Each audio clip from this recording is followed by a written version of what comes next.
3 mois de pluie quasi continue, près de 50 morts et des centaines de milliers d'hectares submergés.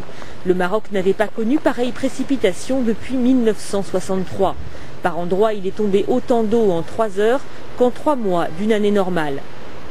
Ces phénomènes dits extrêmes témoignent du changement climatique.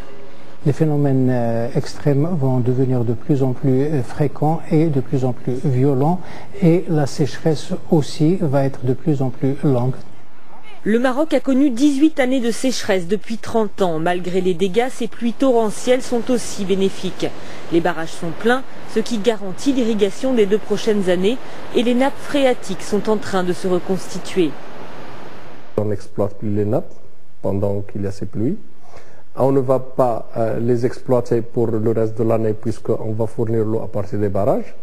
Et il y a également la fonte des neiges qui va permettre l'amélioration du niveau des nappes.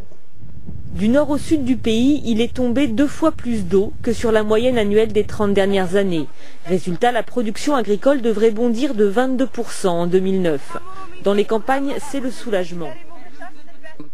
Cette région agricole vit exclusivement de la pluie. Nous n'avons pas de système d'irrigation. Quand il y a la pluie, tout va très bien, comme vous pouvez le voir maintenant. Quand il n'y a pas de pluie, que Dieu maudisse notre pauvreté. Avec 50% de sa population active qui vit de l'agriculture, ces pluies sont une aubaine pour le Maroc, surtout dans le contexte de crise financière internationale. Sur les 6,7% de croissance attendue en 2009, près de la moitié sera imputable à l'agriculture.